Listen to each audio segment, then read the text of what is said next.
Robert Lewandowski scores the only goal as Barcelona down Alaves 1-0. Jules, that Lamine Yamal is pretty good. So the game in itself, it took a long time for them to break them down. Okay, no problem. But if you haven't seen it yet, there's one moment in particular in this game where Lamine Yamal takes on 7. That is right, 7 Alaves players. A bit like, I know it's not good for us to compare him with Messi, and it's unfair. But this is very Messi-esque. It's Messi-esque. There were also elements of the famous George Weah goal in the mid-90s. The difference that George Weah was a man, he was an adult, he was 30, and he was strong. And remember Brazilian Ronaldo with Barcelona against Celta? Let's wash our mouths out. No, but it doesn't matter so much. It's exactly the same. So incredible. If you haven't seen it, go and see it, because the way he dribbled past those players is just ridiculously good. A late Angelino goal holds Napoli away to Roma 1-1. Gab, I bet Antonio Conte was not happy at all. He wasn't happy. He tried to turn it around and says, like, oh, look, we're away to Roma. And, people are shocked that we dropped the point. That shows you people now fear us and respect us and have high expectations for us and blah, blah, blah. Like, the narrative, it was a late goal. It was just, I think it was, again, a defensive error, as these goals often are. But equally, Roma, they left 6 starters out because they played in the Europa League on Thursday and they have the Coppa Italia, which absolutely really important for them. So, dude, you need to do better. I think it's 2 shots on target for Napoli. Those were your starters out there. He's grumpy too because Kvaratskhelia is gone. He was promised, Garnacho, Adeyemi for some reason. Now it looks like it could be Alan Saint-Maximin. We'll find out shortly if it's actually him. He seems like the least Conte-type player in the universe. Yeah. Those are 2 big points dropped. Steven de Vrij pops up in injury time to score the equalizer in the Milan derby. Gab, is this what Inter deserved? I actually thought they deserved more. I thought they deserved all 3 points. They hit the woodwork a couple times. There was that Pavlovic on Thuram as well. penalty. Disallowed. They had the disallowed goal. They had Magic Mike had to make some magic saves. The penalty, you're right. For me, Inzaghi was annoyed. He doesn't often talk about officiating and VAR calls. He let this one go a little because it would have been really big. Coupled, obviously, he didn't know this at the time. Yeah, because he's not Nostradamus. This was before the Napoli game, but actually, they could have caught them. For Milan, yes, there's some progress again, but again, we're going to see angry Conceição. Chukwueze completely loses Zalewski. Do you think they should be playing? Do you think Milan should still be playing? I know he wants the fighting spirit, all of that, but do you think they should be playing better now? Like, like yesterday, I'm watching this game and I'm like, okay, do something a bit. They're so inconsistent. So predictable. He has as well. all the same problems that Paulo Fonseca had. Yeah. He's just trying to deal with it in a different way. More stick, less carrot. I don't know, but there's work to be done. And it's all change up front for Milan. Santi Giménez is on his way from Feyenoord, and Alvaro Morata is on his way to Galatasaray, where he'll team up with Victor Osimhen. This all makes sense to you, Jules?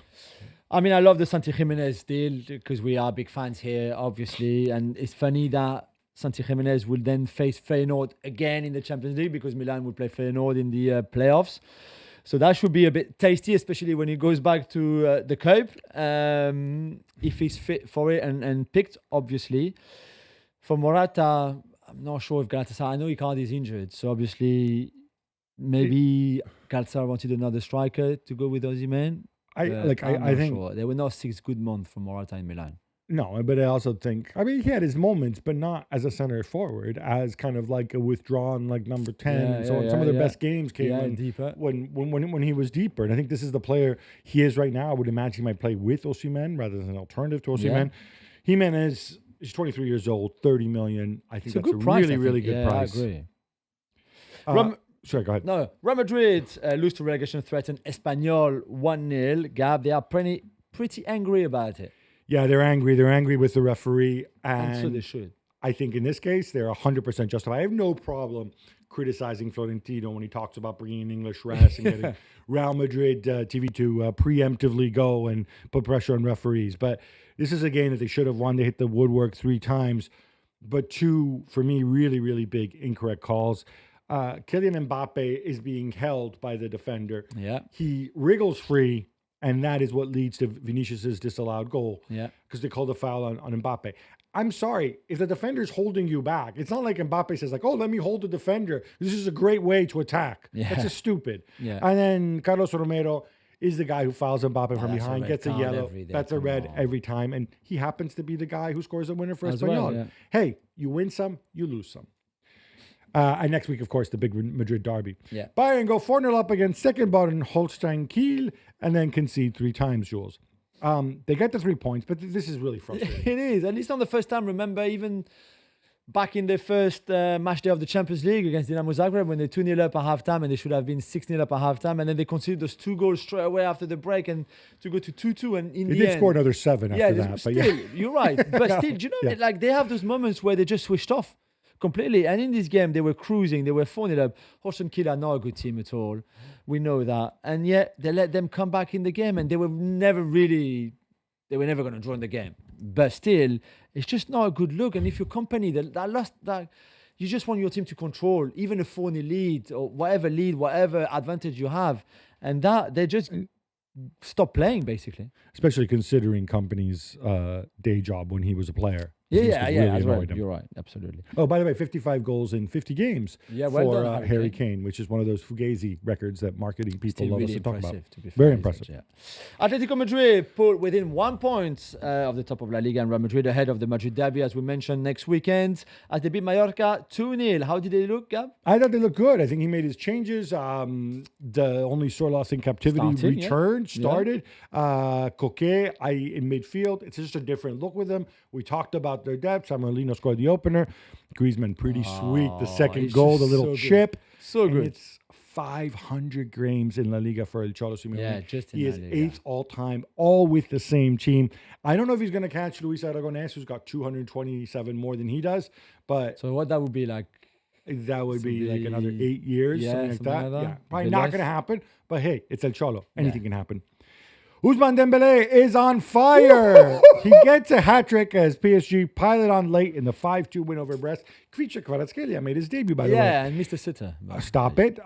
This is so much fun. I'm so psyched that we get to see these two teams play again twice more in the next 2 weeks. Yeah, in the Champions League. But Dembélé back-to-back hat tricks, one against Stuttgart, one against Brest. Incredible. He's got 14 goals in his last 8 games, 9 all competitions. I don't know what happened to him, really. I know he bet with his mate that if he reached a certain amount of goals this season, then they would get him a Patek Philippe watch and a Rolex watch. Good, he's playing for the Rolex and Patek Philippe. He's got plenty of great watches already, so I'm not sure what 2 more will do. But I love to see him like this because he finally has found that consistency in front of goal that has been missing really for him. The last time he scored a hat-trick, Gabby, was in 2016, and now he's got 2 in 4 days. Look, he's a very talented 2-footed Incredible. player. Why not? Yeah. And, with Colomwani gone, Asensio on his way out of the way. The only thing I'm wondering is, do they become a little bit thin? That would be my only question. But Maybe. hey, and Gonzalo Ramos getting his goals in garbage time. Yeah, as a Stat super padding. sub, which is his role now, to be fair. Victor Boniface is back with a bang with Leverkusen. Gab, he opens the scoring in their 3-1 win over Hoffenheim. Yeah, and funnily enough, though, a little bit like Bayern. I don't know, it must be a German thing. Yeah. Hey, let's go and make life difficult for ourselves. They're 3-0 up. They could have been 6-0 up. Patrick Schick also getting on the score sheet. He's going to have to. Came on at halftime for Boniface. He's going to have to decide whether I would like to see the two play together with It Wirtz. would be fun. But hey, that's up to Xabi Alonso. But Grimaldo, Alex Grimaldo, come on. He gets the first yellow for kicking the ball away or doing something stupid like that. And then the second one, completely needless. You're cruising. Now he's suspended. You need to catch Bayern. This is your job. Stay focused. Jules, you love Jordan Henderson. Yes. Your love for him knows no bounds. Now, it looked as if he was agitating for another January move to Monaco. Instead, he captains Ajax in their big 2-1 win over Feyenoord. Yeah, what a story this is. As you know, I'm not a big fan. I don't really I've got nothing against the person. I'm just not a fan of the player. I don't think he's very good. But he's 34 years old, and somehow Monaco, I even told my people at Monaco, like, why are you going for him? Anyway, Monaco were keen on him. They wanted to bring some experience to the club, so they thought, Henderson, great. And I think Jordan really wanted to swap Amsterdam for Monaco and the life in Monaco with the family. So I think I was told that he really wanted to go to Monaco, pushed for a move to the point that on Thursday night in the Europa League, he didn't want to wear the armband because of everything that was happening, because the fact that he wanted to leave the club and was pushing for the club. So without even telling Farioli, he gave up his armband in a way and gave it to the goalkeeper. He was back as the captain yesterday on Sunday because things have been resolved.